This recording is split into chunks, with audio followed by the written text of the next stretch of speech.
Good afternoon. I'm so pleased to be here to spend this time with you. Um, I'm going to talk about two things this afternoon. The first thing I want to talk about is the network effect on digitalization. And then the second thing I want to talk about is artificial intelligence. I've been involved in artificial intelligence academically and in companies for 45 years. So I think that's where I can add most value to the topics of this conference. But let's start with the network effects of digitalization. And then I'm going to give an example of digitalization and how this network effect impacts it.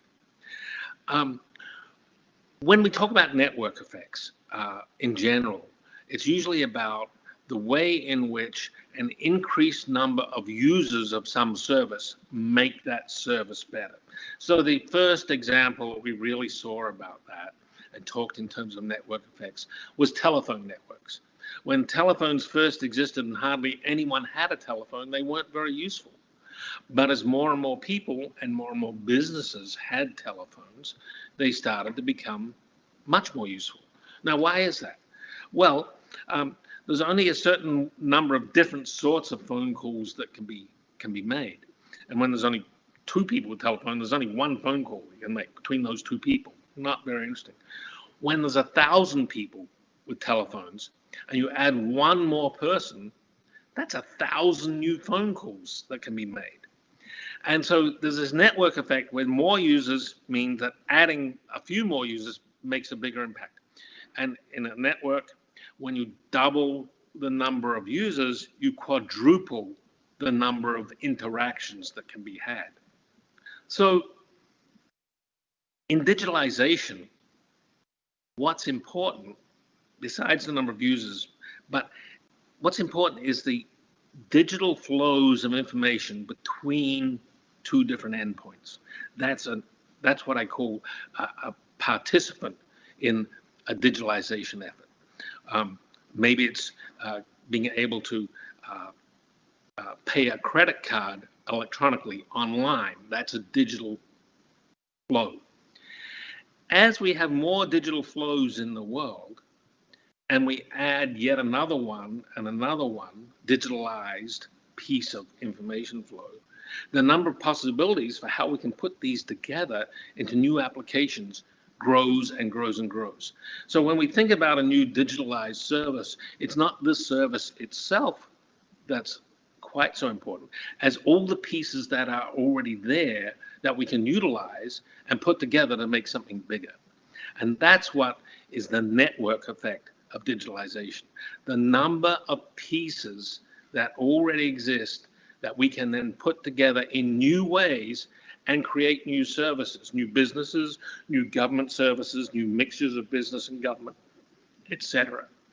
The network effect is important. And so I want to start now with an example of how that came about or how that is being used. In the old days, not too long ago, just 3 or 4 years ago, in fact, many toll roads in the United States had these booths with a person sitting in the booth, and a car would drive up and they'd take some money or they'd give them a ticket to the person in the car. They'd drive, they may have to pay at the other end or they may have to pay at the first end. But now those people have gone away. Those are no longer jobs in the United States. And it's because of digitalization. And the job that disappeared, those toll taker jobs, were not very pleasant jobs, I might point out. Certainly in the northeast of the United States, where it's, the winters are very cold with lots of snow, those poor people were sitting in the booths, interacting with strangers every 5 or 10 seconds, and cold, windy, etc. Now, the tech industry might have gone after replacing those people from those unpleasant jobs by trying to build a robot that would take the toll tickets and cash, etc., and have a robot interact with a person. But that was way too difficult. It was never really on the cards. It worked out because there was a whole lot of things that are already being digitalized in the economy, and they could come together to make a new sort of solution. And I think that's the real promise of digitalization. Existing pieces of digitalization brought together to make a new solution. So let me talk more about how it works with the toll taking. We all, just see it as working invisibly, but it was really a combination of many pieces that needed to come together.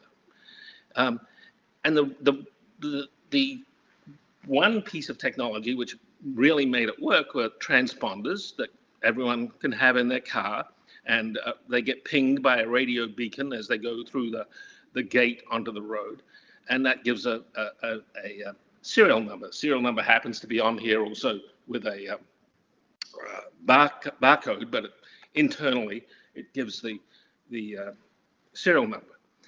And now here's the piece of artificial intelligence that comes in. Importantly, for cars that don't have these things installed, artificial intelligence is used to read the license plate number of the car. Now, how does this all come together?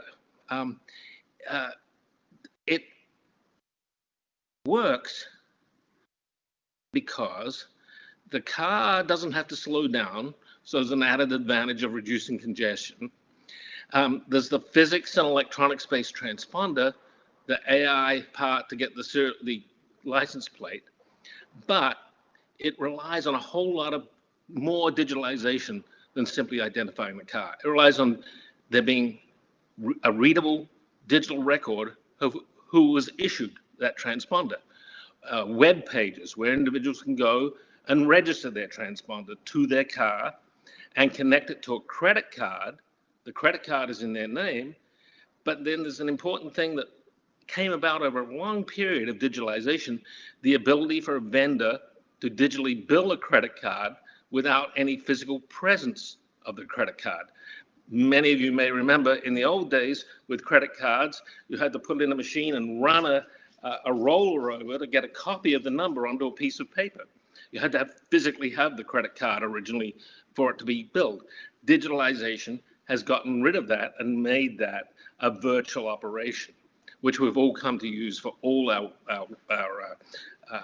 electronic e-commerce that we use on the net. Another important thing was that the user had found a way to have their credit card paid automatically from their bank, and maybe their pay is automatically put in that bank. So there's this whole series of digitalized pieces of information flow that didn't exist 20 years ago. As they got added, as all these pieces came together, then it was possible to digitalize the toll taking. And this is an example. Lots and lots of little pieces come together, and then new ways of doing business come about from using those components. And the more components that are there, the more possibilities that we have to do new sorts of things. So let me just talk a little bit more about how this changed the whole operation for companies that ran toll roads. They were able to eliminate not just the toll taking, but the need to handle cash. Handling cash used to be a big component of running a toll road. They had to collect it from the toll booths. They had to physically transport it in trucks to be counted, and they had to, put it in a bank. All those physical pieces have gone away because of these various and many digitalized chains of information flow. So rather than trying to have a robot replace a person, a toll taker, it was a much better solution because there were so many digitalized supply chains or digitalized information flows that already existed. So this is the network effect. The network effect is the more pieces of digitalized structure that we have, the more ways we can put them together. And there is real opportunity to look around at different pieces in different parts of government services. In the toll taking, there was a government service involved. The government service is the registry of motor vehicles, or whatever it happens to be called in a particular state or country, which associated records of license plate numbers to owners of cars, and that information was available under appropriate control for other organizations to interact with. And that is what enabled this one of the things that enabled this toll taking. That also brings up another issue, which I see that this conference is worried about, and that is security, privacy, etc. Just as more digital information flow pipes that exist enable legitimate new services and more efficient services to be built, it is a new way that bad guys can play too. The more pieces there are, the more potential weaknesses there are, and the more ways that perhaps something that masquerades as a legitimate business and is getting access to certain information for legitimate business reasons could have a side channel, another little pipeline going off where there is nefarious sorts of things going on.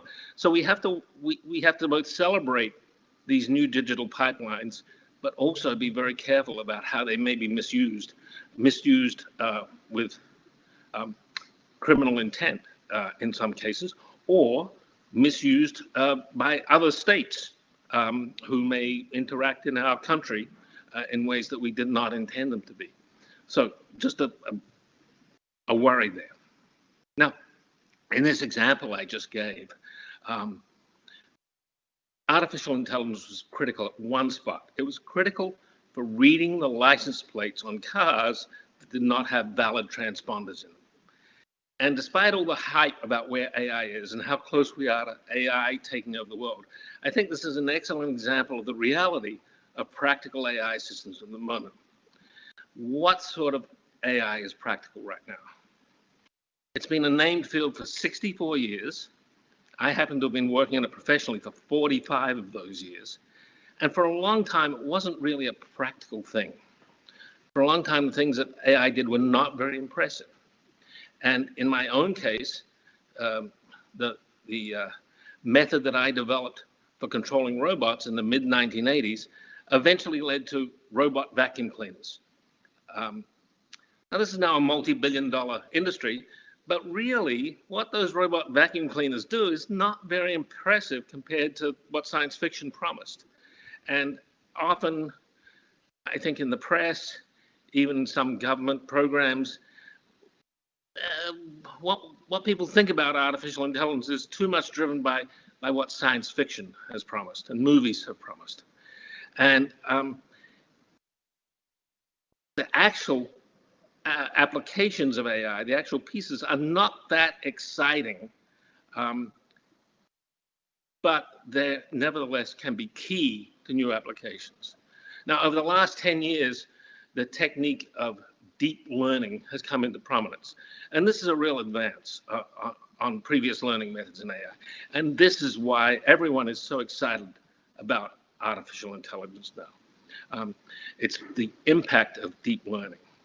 And so that's why we can have digital assistants that we can speak to.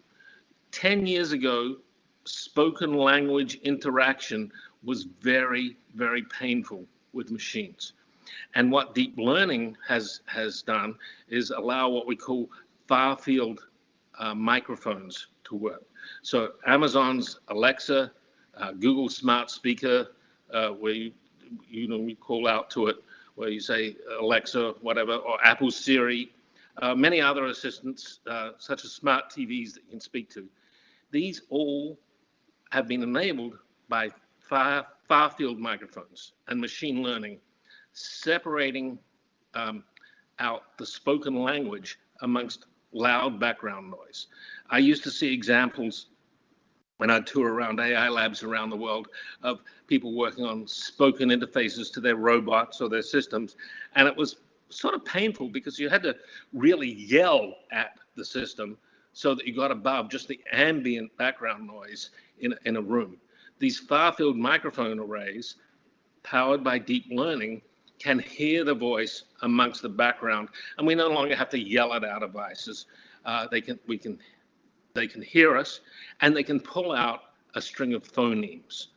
The phonemes are the components of any language, and they're different for every language, pretty much, the way they separate. Chinese or Thai, for instance, has tones. Indo-European languages don't have tones, but it's very important for the phonemes in those languages. So, and here's a little theme that's going to be true throughout.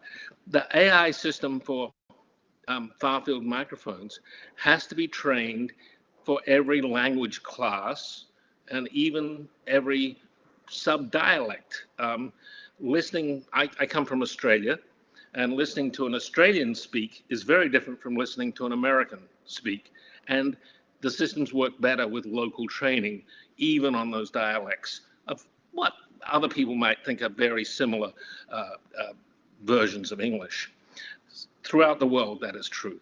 Local training for the microphones, but we're also going to see local training for all sorts of other things, from addresses to what people look like, what they wear, etc.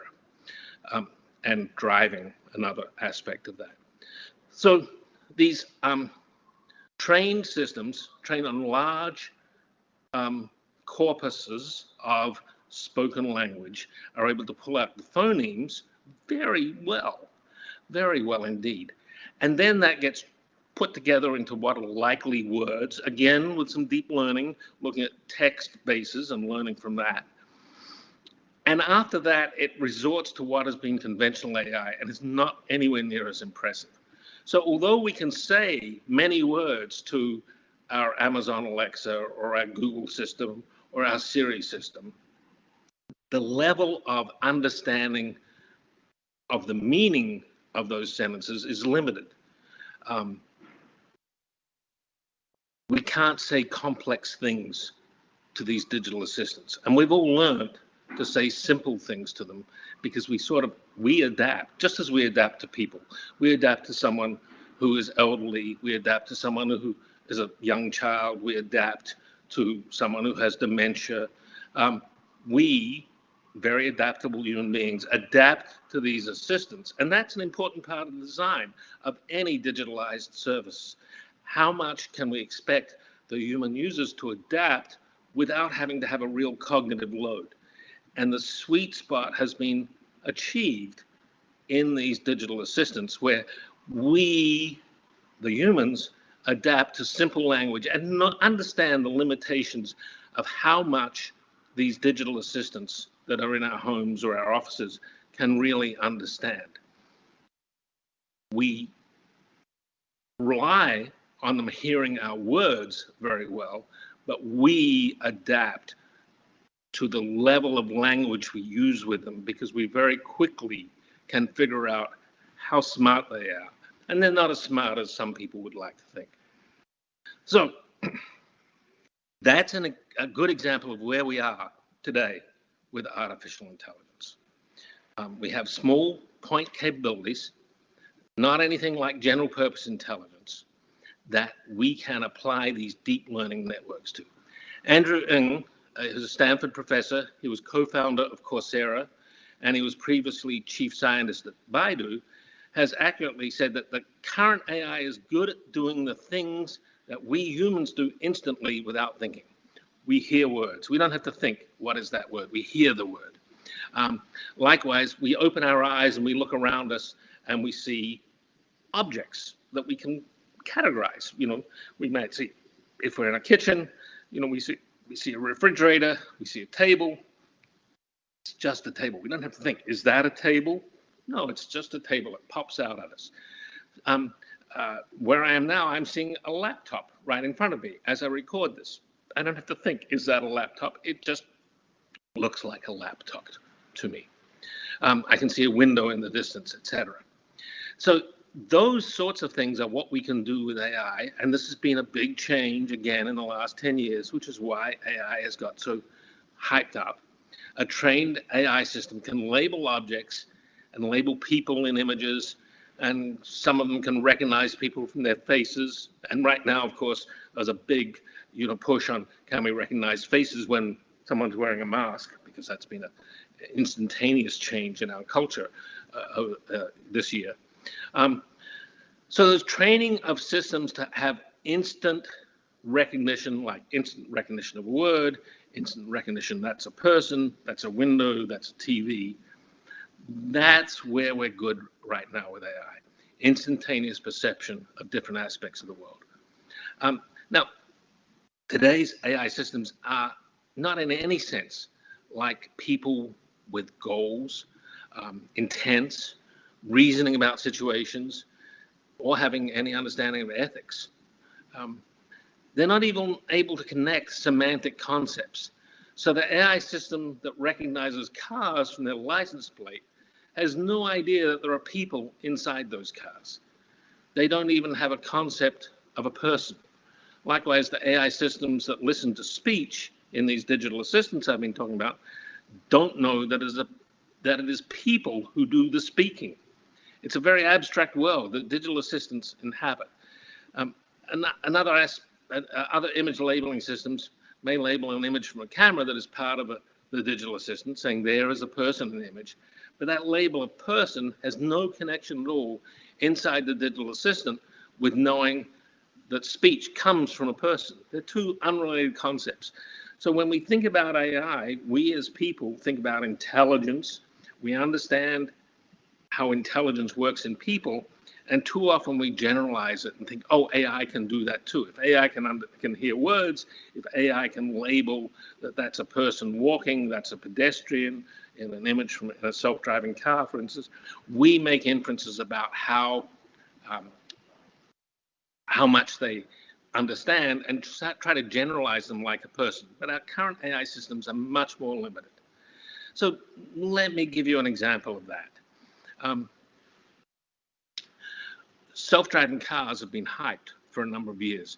What many people don't realize, by the way, is the very first self-driving car that drove on a freeway for more than 20 kilometers and at over 100 kilometers an hour. The first time that happened was back in 1987. But it's been a long time since then to get it to where we are today. Many people have come in more recently and thought, oh, we're almost there. But it turns out that there's a long tail of special cases that the self-driving cars have had to, will have to solve before they can actually be deployed. Now, self-driving cars are very different from the toll-taking example. In the toll-taking example, if the AI system fails to get a license plate of one particular car, say at dusk when the lighting is not very good and the bright lights haven't come on yet, that's no real disaster. The toll road operator just loses the revenue from that one car. But in the case of self-driving cars, if a self-driving car were to fail to see a pedestrian, it could be deadly. Where we can use AI today is in the cases where it doesn't matter too much if it fails. Self-driving cars have been much harder than people imagine because we can't afford failures in the same way that we can with toll taking, for instance. So I think that gives another way of thinking about these things, that when we're building a digitalized service and we need to use AI for some part of it, what are the failure modes of that AI subsystem? And are they catastrophic? Do they just lead to cases which don't matter too much? Or do they lead to really important things that have to be worried about? So keep that in mind as you think about how you're going to put AI into your systems for digitalized services. I know that in this meeting, one of the topics is about ethics in an AI system and who is going to be responsible for AI decisions. So the example I just said was, well, if the AI decision fails occasionally and doesn't cause great damage, that's not going to be so important. And that's probably a good way to think about using AI. But there is this question about ethics in AI systems, and I think that it's gotten a little confused. I don't think that in the next 30 years, we will see AI systems which have to reason about ethics at the time of making a decision.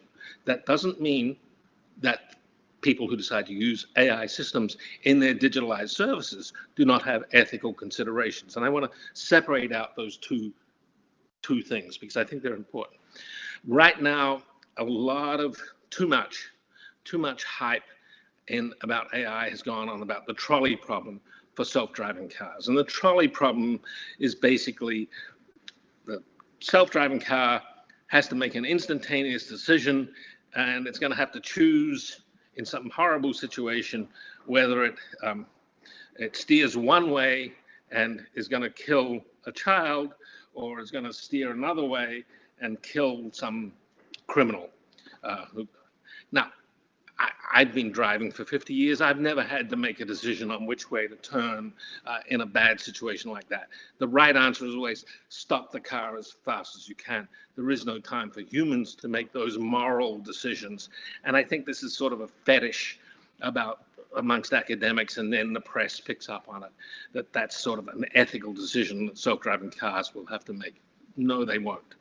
But let me give you an example of an ethical issue for a AI system, which could happen, I think, in reality in the next 10 years. We know that in many countries, there is a demographic inversion going on. Already in Japan, the population is dropping, and the number of elderly people is way, way more than it used to be. So we are going to have real problems with elder care, not just in Japan. It's starting to happen in Europe. It's happening in the US. It will happen in China because of the one-child policy as that kicks in multi-generation, where there won't be enough younger people to look after older people. There'll be a real pull for any sort of service that can help people in those countries stay in their own homes longer with independence and dignity. And the example I like to use is one that unfortunately impacted my own mother, that she had to go into managed care when she could no longer get into and out of bed by herself. So one can imagine in the next few years that there might be robotic helpers for people to get into and out of bed, because that will allow them to remain independent for longer. And in my own case, I'm 66 years old. This is going to happen. I live by myself. This is going to happen to me for too many decades. I'll want devices which can help me maintain my independence and dignity. Now, I've got this robotic system which helps me get into and out of bed. And it uses speech so that I can talk to it and tell it, help me up, and no, you're hurting my arm, move me this way, etc. And that's sort of, we can see that as a possibility. But now what if this robotic system has an image labeling system in it, and it notices that I have maybe thrown up onto my pajamas during the night. And I say to this robot, don't tell my children, because I'm embarrassed. Now, if I, as a patient, have had some medical issue, should this robotic device tell my children or not? I don't think we're going to be at a point where it has to decide that. I think that's going to be a policy issue that we have to decide ahead of time in whatever contract that is made with the company which provides the robot. Maybe it's my children buy it because they want to help me. Maybe I buy it. And it's going to be a complex ethical issue, but it's going to be a complex ethical issue between people. Do I have dementia? Do I not have dementia? How much volition do I have, etc. That's where the ethical issues are going to happen. They're going to happen in the policies that we think about ahead of time. And this is true even in much more mundane circumstances today, as we build digitalized systems which have AI components. The sorts of errors they can make, the sorts of error rates they can make there'll be ethical decisions that the designers of the systems and the customers for the systems have to make.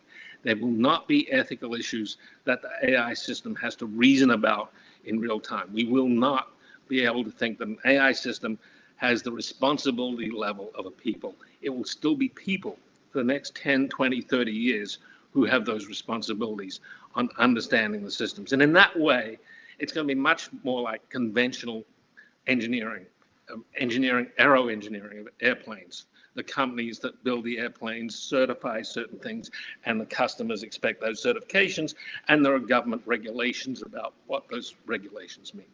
So AI is going to have tremendous impact in these sorts of immediate perceptions, interacting with digitalized pipes, and let us do much more in digitalization. But it's not going to be super intelligent. People as engineers and people as regulators are the ones who are going to have to make the real decisions in the next 20 or 30 years. And we have to be responsible on realizing the limitations of the AI systems in these digitalized systems.